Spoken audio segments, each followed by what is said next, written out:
लोहजंग की कथा। पौराणिक कथाएं।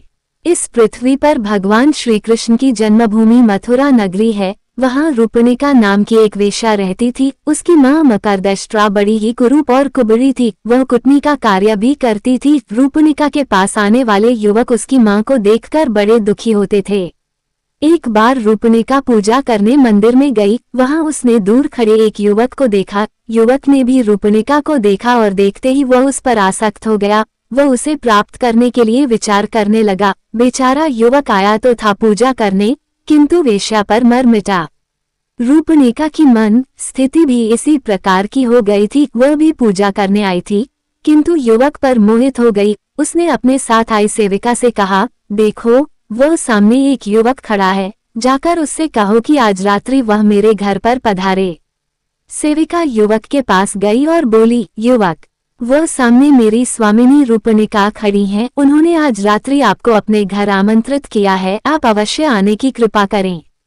ये सुनकर युवक बोला, मुझे इसमें कोई आपत्ति नहीं है, किंतु मैं लोहजंग नाम का एक निर्धन ब्राह्मण हूँ, जबकि रूपनिका के पास केवल धनवान ही जा सकते हैं। ऐसी स्थिति में मैं वहां कैसे आ सकता हूँ? मेरी स्वामिनी आपसे धन नहीं चाहती, आप केवल उनके निवास स्थान पर आ जाएं, यही बहुत है। यदि ऐसी बात है तो आज रात्रि मैं अवश्य जाऊंगा। सेविका ने सारी बात रूपनिका को बताई। पूजा करने के बाद रूपनिका अपने घर पहुंची और उस युवक के ध्यान में डूब गई। संध्या होने पर वो उसकी प्रतीक्षा में बैठ गई।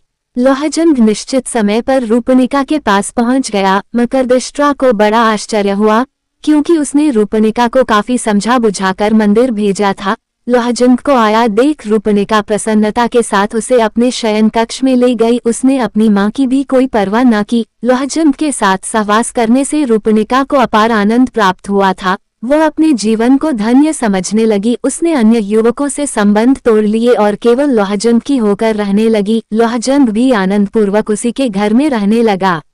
अपनी कन्या के इस व्यवहार से मकरदष्ट्रा बड़ी दुखी थी। कहाँ वह नगर भर की वेश्याओं को प्रशिक्षण देती थी और कहाँ उसी की पुत्री उसके वश से बाहर हो गई। उसकी कुछ समझ में नहीं आ रहा था कि क्या करे। एक दिन वह रूपनिका से बोली, पुत्री, इस दरिद्र को तुमने क्यों पाल लिया है? मनुष्य भले ही मुद्रे का स्पर्श कर ले, किंतु वेश्या निर्धन का स्पर्श नहीं करती। सच्चे प्रेम और वेश्यावृत्ति का आपस में कोई संबंध नहीं है। प्रेम बंधन में उलझ जाने वाली वेश्या की चमक संध्या के समान शीघ्र नष्ट हो जाती है। वेश्या केवल धन के लिए प्रेम का नाटक करती है। मेरा कहा मानो, इस दरिद्र ब्राह्मण से पल्ला छुड़ा लो, अन्यथा तुम स्वयं अपने पांवों पर कुल्हाड़ी मार लोगी। माँ की बातें सुन रूपनिका को बड़ा गुस्सा आया। वो कहने लगी, माँ, चाहे तुम कुछ भी कहो, मैं इसे नहीं छोड़ सकती। मैं इसे प्राणों से भी अधिक चाहती हूँ। मेरे पास धन की कमी नहीं है, और फिर इतने धन का मैं करूंगी भी क्या? तुम बहुत बढ़ कर रही हो। अब भविष्य में इस प्रकार की बातें मत करना। पुत्री को विद्रोह पर उतरी हुई जानकर मकरदष्ट्रा मन महसूस कर रह गई। वह किसी प्रकार लोहजंग को निकाल बाहर करने की योजना बनाने लगी। कुछ दिन बाद मकरदष्ट्रा ने कुछ सशस्त्र सैनिकों के साथ जाते हुए एक राजकुमार को देखा। उसके पास जाकर वह बोली, राजकुमार, मेरे घर पर एक निर्धन कामुक ब्राह्मण ने अधिकार कर लिया है। मैं आपसे प्रार्थना करती हूँ कि आप उसे किसी भी प्रकार निकाल बाहर करें। इसके बदले में आप मेरी पुत्री के साथ आनंद पूर्वक विहार कर सकते हैं। प्रजा की रक्षा करना अपना कर्तव्य समझ राजकुमार ने उसकी बात स्वीकार कर ली। वह रूपनिका के घर गया। संयोग से उस समय रूपनिका मंदिर गई हुई थी और लोहजंग भी घर पर नहीं था। कुछ ही समय बाद जब वह लौटा तो राजकुमार के सैनिक उसे पीटने लगे। वह वहां से भागने लगा तो सैनिकों ने उसे नाले में गिरा दिया। जान बचाकर किसी तरह वह वहां से भाग खड़ा हुआ।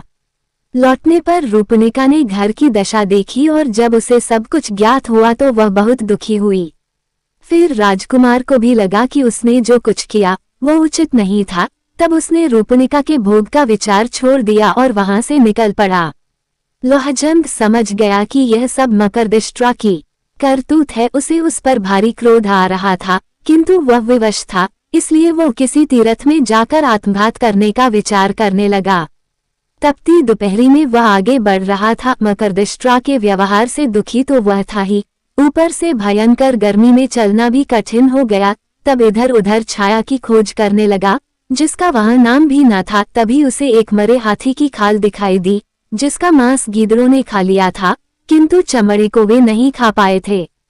उस खाल के पास जाकर लोहाजंग उसके अंदर देखने लगा। उसमें मांस या रक्त का नाम भी न था। वो उसके अंदर जाकर बैठकर आराम करने लगा। छाया मिलते ही गर्मी में थके हारे लोहाजंग को तत्काल नींद आ गई। लोहाजंग को कुछ भी सुध न थी। उसे यह मालूम न हो सका कि कब भयंकर वर्षा हुई और कब क्या हुआ। वर्षा में नदियों से बहता हुआ वह उसी खाल के साथ समुद्र में जा पहुंचा। समुद्र में वह खाल के साथ ऊपर नीचे हो रहा था तो एक गरुड़ ने उसे देख लिया। उसे मांस का पिंड समझकर गरुड़ झपट कर उसे एक टापू पर ले गया। वहां उसने हाथी की खाल को उधेड़ डाला, किंतु उसमें मांस का तो नाम भी न था, अपितु अंदर एक जीवित मनुष्य बैठा था। तब उसे वहीं छोड़कर गरुड़ उड़ गया। नींद खुलने पर खाल में बने छेदों से लोहाजंग ने बाहर देखा तो उसकी कुछ भी समझ में नहीं आया। उसे ये सब स्वप्न के समान लग रहा था। सहसा उसकी दृष्टि समुद्र तट पर खड़े दो राक्षसों पर पड़ी, जो भयभीत होकर उसे देख रहे थे। उन भयानक राक्षसों को देखकर लोहाजंग भी डर गया। भगवान राम के लंका पर आक्रमण और हनुमान के लंका दहन की घटनाओं से वे राक्षस परिचित ही थे, अतः पुनः एक मनुष्य के लंका आ पहुंचने से वे बड़े डरे हुए थे। उन्होंने इस घटना के विषय में राजा विभीषण को सूचित किया। राम की घटना से विभीषण जानता था कि मनुष्य जाति बड़ी प्रभावशाली है। द्वीप में मनुष्य के आगमन के समाचार से वह बड़ा चिंतित हुआ और उसने अपने दूतों को आदेश दिया, जाओ, समुद्र तट पर आए हुए उस मानव को आदर सहित यहाँ ले आओ। भयभीत दूत ने डरते डरते लोहाजंग को विभीषण का आदेश सुनाया। लोहाजंग ने ध्यान से उसकी बात सुनी और फिर उसके साथ चल पड़ा।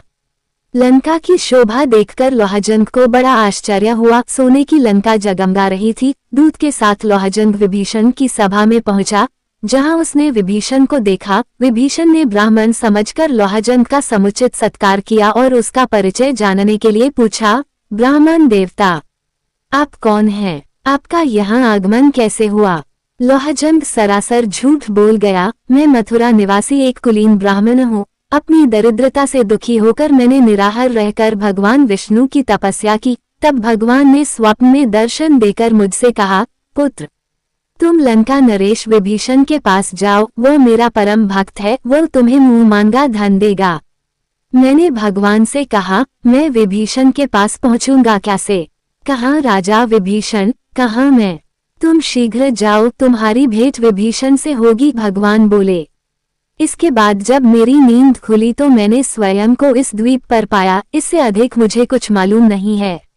विभीषण समझता था कि कोई साधारण व्यक्ति वहां नहीं पहुंच सकता, अतः उसने लोहाजंग को कोई महान ब्राह्मण समझकर उसकी बातों पर विश्वास कर लिया। उसने लोहाजंग से कहा, मैं आपकी मनोकामना अवश्य पूर्ण करूंगा। विभीषण ने उसके रहने की सुंदर व्यवस्था कर दी। लोहाजंग सुखपूर्वक लंका में रहने लगा। विभीषण ने पहले एक गरुड़ लोहाजंग को देते हुए कहा, आप इस पर सवारी करेंगे, अतः इसे आप अपने वश में करें। इसी पर बैठकर आप वापस मथुरा जाएंगे। विभीषण का अतिथि बना हुआ लोहाजंग गरुड़ पर बैठने और उसे उड़ाने का अभ्यास करने लगा। एक बार लोहाजंग ने विभीषण से पूछा, महाराज, लंका की यह भूमि काष्ठ की बनी हुई क्यों दिखाई देती है? विभीषण बोला, यह एक लंबी कहानी है, क्या आप इसे सुनना चाहेंगे? अवश्य महाराज, लोहाजंग ने कहा। अच्छा सुनो, कहकर विभीषण कथा सुनाने लगा। प्राचीन काल में कश्यप के पुत्र गरुड़ ने अपनी मां विंता को नागों की दास्ता से मुक्त कराने की प्रतिज्ञा की। इसके लिए एक उपाय नागों को अमृत कलश लाकर देना भी था। इसके लिए सर्वशक्तिमान बनना आवश्यक था, अतः गरुड़ अपने पिता के पास गया। सर्वशक्तिमान बनने के लिए गरुड़ ने पिता कश्यप से प्रार्थना की तो वो बोले, समुद्र में एक कछुआ और एक हाथी जैसे विशाल जीवों को खाने से तुम्हारा शाप छूट जाएगा। गरुड़ तुरंत समुद्र में पहुंचा। उसने उक्त दोनों जीवों को पकड़ लिया और उन्हें खाने के लिए कल्पवृक्ष की डाल पर जा बैठा, किंतु उसके भार से डाल टूटकर पृथ्वी पर गिर पड़ी। वहीं नीचे बालखिल्य ऋषि तप कर रहे थे, कहीं वह डाल उन पर न जा गिरे। इस भय से गरुड़ ने उसे बीच में ही पकड़ लिया और उसे उठाकर यहाँ समुद्र के तट पर रख दिया। ये लंका कल्पवृक्ष की उसी डाल पर बसी हुई है, इसीलिए ये काष्ठ की बनी हुई दिखाई दे रही है। इस कथा को सुन लोहाजंग को बड़ा आश्चर्य हुआ। कुछ दिनों में उसे गरुड़ की सवारी का अभ्यास हो गया। तब विभीषण ने उसे पर्याप्त धन और मूल्यवान रत्न दिए तथा मथुरा के स्वामी के लिए शंख, चक्र, गदा और पद्म भेजे। इस सभी चीजों को लेकर लोहाजंग गरुड़ पर बैठकर मथुरा की ओर उड़ चला। कुछ ही समय में वह मथुरा पहुंच गया। मथुरा में लोहाजंग ने गरुड़ को एक बौद्ध विहार में उतारा, विभीषण से मिले धन को पृथ्वी में गाड़ दिया तथा गरुड़ को एक खूंटे से बांध दिया। इसके बाद एक रत्न को उसने बाजार में बेच दिया तथा अपनी दैनिक आवश्यकता की वस्तुएं तथा श्रृंगार सामग्री खरीद ली। बौद्ध विहार में लौटकर उसने स्नान, भोजन आदि किया तथा अपने वाहन पक्षी को भी भोजन कराया। फिर वो सुंदर वस्त्र पहनकर सज संवर कर तैयार हो गया। सायंकाल में वह गरुड़ पर बैठकर रूपनिका की छत पर जा पहुंचा। वहां जाकर उसने एक विशेष प्रकार की आवाज की तो रूपनिका उसे देखने के लिए बाहर आई। उस समय लोहाजंग शंख, चक्र आदि युक्त भगवान विष्णु के वेश में था। उसे देखने पर रूपनिका ने उसे भगवान विष्णु ही समझा। लोहाजंग ने उसे अपना वास्तविक परिचय नहीं दिया और बोला, मैं भगवान विष्णु तुमसे मिलने आया हूँ। रूपनिका उसे प्रणाम करते हुए बोली, भगवान आपने बड़ी कृपा की, आइए विराजिए। अपने वाहन पक्षी को वहीं बांधकर लोहाजंग रूपनिका के कक्ष में चला गया। कुछ समय उसके साथ बिताने के बाद लोहाजंग गरुड़ पर बैठकर अपने निवास स्थान पर चला गया। इसके बाद रूपनिका को बड़ा हर्ष होने लगा। उसे अपने भाग्य पर बड़ा गर्व हुआ कि वह भगवान की प्रेमिका बन गई है। वह समझने लगी कि साक्षात विष्णु की प्रेमिका बन जाने से वह स्वयं भी देवी बन गई है और अब उसे मनुष्यों से बातें भी नहीं करनी चाहिए। अतः रूपनिका ने लोगों से बोलना भी छोड़ दिया। वह अंदर ही पर्दे में रहने लगी। उसके इस व्यवहार से उसकी मां को आश्चर्य होना स्वाभाविक ही था। इसका कारण जानने के लिए मां ने पुत्री से पूछा, बेटी तुमने बोलना क्यों छोड़ दिया है? मां द्वारा बार बार पूछे जाने पर रूपनिका ने सारी बात उसे बता दी। कुटनी मां को पहले पुत्री की बात पर विश्वास न हुआ, किंतु जब रात्रि में लोहाजंग गरुड़ पर बैठकर पुनः आया तो उसने स्वयं देख लिया, अतः उसे विश्वास करना ही पड़ा। दूसरी प्रातः कुटनी पर्दे की ओट से पुत्री से बोली, बेटी तू तो भगवान की कृपा से देवी बन गई है। मैं तेरी मां हूँ, मेरा जीवन भी सफल कर दे। रूपनिका कुछ न बोली तो मां ने पुनः कहा, बेटी मैं बूढ़ी हो गई हूँ, अब मुझे संसार का कोई मोह नहीं रहा। मैं इस शरीर से स्वर्ग जाना चाहती हूँ, इसके लिए तू भगवान से मेरी सिफारिश कर दे। रात्रि में लोहाजंग के आने पर मकरदष्टा ने उससे भी इसी प्रकार की प्रार्थना की। इस पर लोहाजंग रूपनिका से बोला, तुम जानती हो तुम्हारी मां पापी है, उसका इस शरीर से स्वर्ग जाना संभव नहीं है। एकादशी को स्वर्ग द्वार खुलने पर पहले शिव के गण वहां प्रवेश करते हैं। यदि तुम्हारी मां शिव के गणों का वेश बना ले तो हो सकता है कि उसे भी प्रवेश मिल जाए। इसके लिए हमें क्या करना होगा? रूपनिका ने पूछा। उसका सिर 5 जगह से मुंडवाकर 5 चोटियां रखनी होंगी, गले में हृदयों की माला पहनानी होगी तथा आधे शरीर में काजल और आधे में सिंदूर पोतना होगा, तभी उसे शिवगणों में मिलाया जा सकेगा। उसके ऐसा करने पर ही मैं कुछ कर सकता हूँ। ये सब बताने के बाद लोहाजंग ने रूपनिका के साथ विहार किया, फिर लौट गया। रूपनिका ने यह उपाय अपनी मां को बताया तो वह ऐसा करने के लिए सहमत हो गई। एकादशी के दिन उसने नाई बुलवाया और लोहाजंग के बताए अनुसार सिर मुंडाकर तैयार हो गई तथा रात्रि होने की प्रतीक्षा करने लगी। यथासमय लोहाजंग वहां आया। उसने रूपनिका के साथ रमन किया। इसके बाद जब वह जाने लगा तो रूपनिका ने अपनी मां को उसके साथ भेज दिया।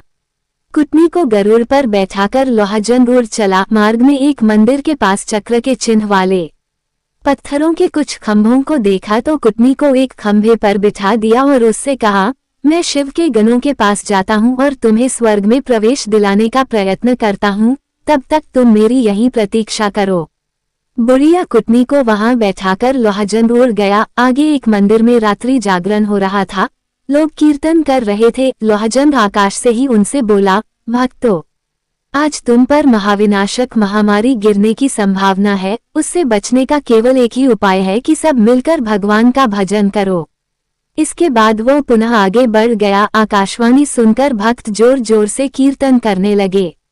इसके बाद लोहाजंग अपने निवास स्थान पर गया। अपने वाहन को एक खूंटे से बांधकर उसने अपना भगवान का वेश उतार दिया तथा इसके बाद वह स्वयं भी कीर्तन करने वालों में जा मिला। खंभे पर बैठी हुई कुटनी थक गई थी। वह मन ही मन विचार करने लगी कि आखिर भगवान क्यों नहीं आए। थकने से वह कभी भी नीचे गिर सकती थी, अतः वह चिल्लाने लगी, अरे अरे, मैं गिर रही हूँ, मुझे बचाओ। पूर्ण विराम उद्धरण चिन्ह। कीर्तन करते लोगों ने उसका चिल्लाना सुना तो उसे महाविनाशक महामारी समझा, अतः वे बोले, नहीं नहीं, मत गिरो, महामारी न गिर पड़े। इस भय से मथुरा के लोग सारी रात भयभीत बने रहे। प्रातःकाल राजा और प्रजा सभी ने उस खंभे पर कुटनी को बैठा पाया तो उन्हें बड़ा आश्चर्य हुआ। उसे पहचानकर लोग अपनी हंसी रोक न पाए। इस सूचना के मिलने पर रूपनिका भी वहां आई। अपनी मां को इस स्थिति में देख वह आश्चर्य में डूब गई। किसी प्रकार कुटनी को खंभे से नीचे उतारा गया। पूछने पर उसने अपने साथ बीती सारी घटना लोगों को कह सुनाई। लोगों ने इसे सिद्ध पुरुष द्वारा किया गया एक मजाक समझा। सभी कहने लगे, इस कुटनी ने कई युवकों को ठगा है। चलो, आज कोई इसे ठगने वाला भी मिल गया, निश्चय ही वह कोई पहुंचा हुआ व्यक्ति होगा। इस घटना से राजा का भी अच्छा मनोविनोद हुआ, अतः उसने घोषणा कर दी कि इस कुटनी को दंड देने वाला हमारे सामने आ जाए, उसे सम्मानित किया जाएगा। घोषणा होने पर लोहजंग राजा के सामने आ गया। उसने विभीषण द्वारा दिए शंख, चक्र आदि उपहार भी राजा को सौंप दिए। इसके बाद लोहजंग का सम्मान किया गया और उसकी शोभायात्रा निकाली गई। चारों ओर उसकी चर्चा होने लगी। राजा ने रूपनिका को वेश्यावृत्ति से मुक्त कर दिया। लोहजंग ने कुटनी से अपने अपमान का बदला ले लिया और फिर वह सुखी एवं समृद्ध जीवन बिताने लगा।